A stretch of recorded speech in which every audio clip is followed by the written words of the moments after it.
ഇങ്ങനെ പഠിച്ചാൽ ഇത് മറക്കൂല എന്ന സീരീസിൽ ഇന്ന് നമ്മൾ ഡിസ്കസ് ചെയ്യാനായിട്ട് പോകുന്നത് SSLC കെമിസ്ട്രിയിൽ തന്നെ ഏറ്റവും അവസാനത്തെ ടോപ്പിക്കാണ് സോപ്പും ഡിറ്റർജൻസും.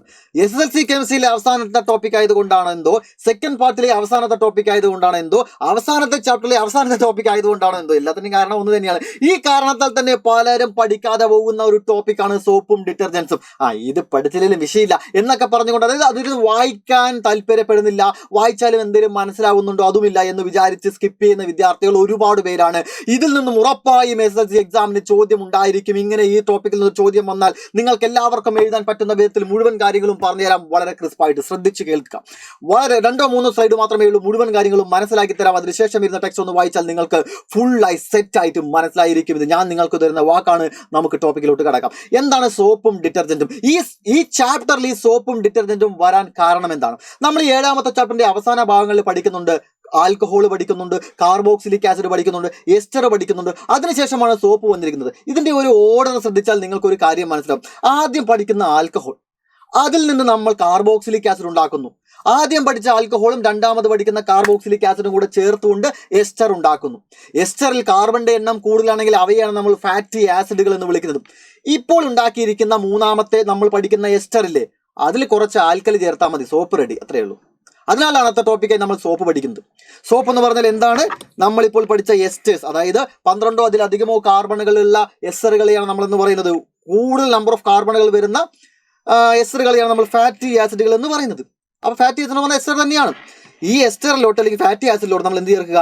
ആൽക്കലി ചേർക്കുക. NaOH, KH പോലെയുള്ള ആൽക്കലി ചേർത്താൽ നമുക്ക് എന്ത് കിട്ടും? സോപ്പ് കിട്ടും. പക്ഷെ ഇവിടെ എടുക്കേണ്ട എസ്റ്ററുകൾ അഥവാ ഫാറ്റി ആസിഡുകൾ എങ്ങനെ ഉണ്ടാക്കേണ്ടതാണ് എന്ന് നിങ്ങൾ അറിഞ്ഞിരിക്കണം. ഇവിടെ ഏതൊരു ഫാറ്റി ആസിഡ് എടുത്താലും നമുക്ക് എന്തുണ്ടാക്കാൻ സാധിക്കില്ല? സോപ്പ് ഉണ്ടാക്കാൻ സാധിക്കില്ല. നമ്മൾ ഇവിടെ എടുക്കേണ്ട ഫാറ്റി ആസിഡ് ഏതൊക്കെ തമ്മിൽ മിക്സ്? ഫാറ്റി ആസിഡ് എന്ന് പറഞ്ഞാൽ എസ്റ്ററുകളാണ്. എസ്റ്റേഴ്സ് എങ്ങനെ ഉണ്ടാക്കുന്നതാണ്? കാർബോക്സിലിക് ആസിഡും ആൽക്കഹോളും ചേർന്നിട്ടാണ്. അപ്പോൾ ഇവിടെ എടുക്കേണ്ട ആൽക്കഹോൾ ഏതാണ്? ഇവിടെ എടുക്കേണ്ട കാർബോക്സിലിക് ആസിഡ് എന്താണ്? എങ്കിൽ നമുക്ക് കിട്ടുന്ന എസ്റ്റർ ഏതാണ് എന്നുകൂടെ നിങ്ങൾ മനസ്സിലാക്കണം. സോപ്പ് ക്ലിയർ ആണ് നിങ്ങൾക്ക്? നമ്മൾ പഠിച്ച ഫാറ്റി ആസിഡിൽ ആൽക്കലി ചേർത്താൽ സോപ്പ് റെഡി. പക്ഷെ എടുക്കേണ്ട ഫാറ്റി ആസിഡ് എങ്ങനെയുള്ളതായിരിക്കണം? ഗ്ലിസറോൾ എന്ന് പറയുന്ന ആൽക്കഹോളും പിന്നെ ഒരു കാർബോക്സിലിക് ആസിഡ്. ആ കാർബോക്സിലിക് ആസിഡ് പാൽമെറ്റിക് ആസിഡോ സ്റ്റിയറിക് ആസിഡോ ഒലിക് ആസിഡോ ആയിരിക്കണം. മലയാളം മീഡിയം വിദ്യാർത്ഥികൾ ഒന്ന് ടെക്സ്റ്റ് വായിച്ച് നോക്കുക. ഇതിന്റെ എല്ലാം മലയാളം തന്നെയാണ് അവിടെ കൊടുത്തിട്ടുണ്ടായിരിക്കുക. കാർബോക്സിലിക് ആസിഡിന്റെ മലയാളം കാർബോക്സിലിക് ആസിഡ് തന്നെയാണ്. അതിനാൽ തന്നെയാണ് ഞാൻ ഇവിടെ ഇങ്ങനെ ഉൾപ്പെടുത്തിയിരിക്കുന്നത്, മലയാളം വെക്കാതിരുന്നത്. അപ്പോൾ ആൽക്കഹോൾ എന്ന് പറഞ്ഞാൽ എവിടെ എടുക്കേണ്ടത്? ഗ്ലിസറോൾ എന്ന് പറയുന്ന ആൽക്കഹോളാണ്. എടുക്കേണ്ട കാർബോക്സിലിക് ആസിഡ് ഇതിൽ ഏതെങ്കിലും ഒന്നാണ്, 3ഉം എടുക്കാനല്ല. ഇതിൽ ഏതെങ്കിലും ഒരു ആസിഡ് ആയിരിക്കണം. ഏത്? പാൽമെറ്റിക് ആസിഡോ അല്ലെങ്കിൽ സ്റ്റിയറിക് ആസിഡോ അല്ലെങ്കിൽ ഒലിക് ആസിഡ്, ഇത് ഏതെങ്കിലും ഒരു ആസിഡ് ഗ്ലിസറോളും ചേർത്താൽ നമുക്ക് എന്ത് കിട്ടും? ഫാറ്റി ആസിഡ് കിട്ടും, എസ്റ്റർ കിട്ടും. അതിലോട്ട് കുറച്ച് എന്ത് ചേർക്കുക? ആൽക്കലി ചേർക്കുക. എങ്കിൽ നമുക്ക് എന്ത് കിട്ടി? സോപ്പ് കിട്ടി. പിന്നെ മനസ്സിലാക്കേണ്ടത് ആൽക്കലിയും എസ്റ്ററുകളും കൂടി ചേർന്ന സാൾട്ടാണ് കിട്ടുക. ആ സാൾട്ടാണ് സോപ്പ് എന്ന് പറയുന്നത്. അതിൽ കുറച്ച് മണവും കളറൊക്കെ ചേർത്താൽ നമ്മളിപ്പോൾ ഡെയിലി ഉപയോഗിക്കുന്ന സോപ്പുകളായിട്ട് മാറുക തന്നെ ചെയ്യും. നമുക്ക് തന്നെ ഉണ്ടാക്കാവുന്നതാണ്. ടെക്സ്റ്റ് അതെങ്ങനെ ഉണ്ടാക്കാം എന്നുള്ള കാര്യം കൂടെ കൊടുത്തിട്ടുണ്ട്. ചുമ്മാ ഇരിക്കുമ്പോൾ ഒന്ന് വായിച്ച് നോക്കുക. വളരെ രസകരമായിട്ടുള്ള സാധനമാണ്. ഇനി നിങ്ങൾ ഈ സോപ്പ് എങ്ങനെയാണ് നമ്മുടെ ഡ്രസ്സിലുള്ള അഴുക്കിനെല്ലാം കൊണ്ടുപോകുന്നത്, അല്ലെങ്കിൽ നമ്മുടെ ദേഹത്തുള്ള അഴുക്കിനെല്ലാം കൊണ്ടുപോകുന്നതെന്ന് നമുക്ക് മനസ്സിലാക്കേണ്ടതുണ്ട്. ഇവിടെ 4 പിക്കായിട്ട് ഇവിടെ കൊടുത്തിട്ടുണ്ട്. അതിന് മുമ്പ് മനസ്സിലാക്കേണ്ട കാര്യം, ഈ സോപ്പ് വെള്ളത്തിൽ അലിയിച്ചു എന്ന് പറഞ്ഞാൽ അതിന്റെ സർഫസ് ടെൻഷൻ കുറയും. വെള്ളത്തിന്റെ സർഫസ് ടെൻഷൻ കുറയും. ആ ഒരു പോയിന്റ് അറിഞ്ഞിരിക്കട്ടെ.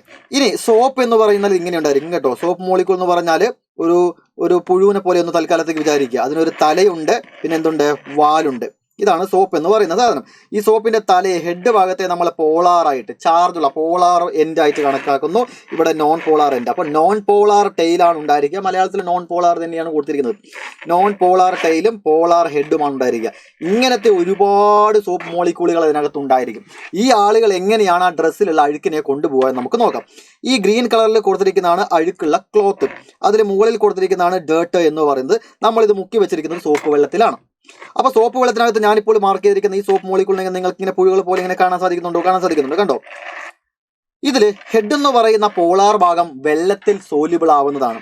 ടെയിൽ എന്ന് പറയുന്നത് വെള്ളത്തിൽ നിന്നും അകലെ നിൽക്കാൻ താല്പര്യപ്പെടുന്നവനാണ്. വെള്ളം എവിടെയുണ്ടോ എനിക്ക് വേണ്ട, വെള്ളത്തിൽ നിന്ന് മാറി നിൽക്കാൻ താല്പര്യപ്പെടും. അങ്ങനെ വെള്ളത്തിൽ നിന്ന് മാറി നിൽക്കാൻ താല്പര്യപ്പെടുന്ന ഈ വാലുകളെല്ലാം, ഈ ടെയിൽ എൻഡുകളെല്ലാം എന്ത് ചെയ്യും? നേരെ ഈ ഡ്രസ്സിലുള്ള ഉള്ളിലോട്ട് ഇറങ്ങും. നമ്മുടെ ഡ്രസ്സിലുള്ള അഴുക്കിലോട്ട് ഇങ്ങനെ ഉള്ളിലോട്ട് കുത്തി ഇറങ്ങും. അങ്ങനെ നോക്കൂ, ഡ്രസ്സിൽ ഉള്ളിലോട്ട് കുത്തി ഇറങ്ങുന്ന രണ്ടാമത്തെ സ്റ്റെപ്പ്. രണ്ടാമത്തെ നിങ്ങൾ കാണാം, കൂടുതൽ സോപ്പ് മോളിക്കൂളുകൾ വന്ന് എന്ത് ചെയ്യാണ്? വാലുകൊണ്ട് അതിനിങ്ങനെ അറ്റാക്ക് ചെയ്ത് ആ അഴുക്കിലോട്ട് ഇങ്ങനെ പറ്റിപ്പിടിച്ചുകൊണ്ടിരിക്കുന്നത് കണ്ടോ? ഇപ്പോൾ ആ ഡ്രസ്സിനകത്തുള്ള അഴുക്കിനെ പതുക്കെ എടുത്ത് വീണ്ടും ആ പുഴുക്കളെല്ലാം എന്ത് ചെയ്യുന്നുണ്ട്? അതിലോട്ട് അടുക്കി വരുന്നുണ്ട്. കാണാൻ സാധിക്കുന്നുണ്ടോ നിങ്ങൾക്ക് ഇവിടെ എല്ലാം തന്നെ? അതിലോട്ട് ഇങ്ങനെ കൂടുതൽ പുഴുക്കൾ എന്ത് ചെയ്യുന്നുണ്ട്, പുഴുക്കൾ മീൻസ് സോപ്പ് മോളിക്കുള്ള ടൈല് ഭാഗം എന്ത് ചെയ്യുന്നുണ്ട്, കൂടുതൽ അതിലോട്ട് കുത്തി കുത്തി ഇറങ്ങുകയാണ്.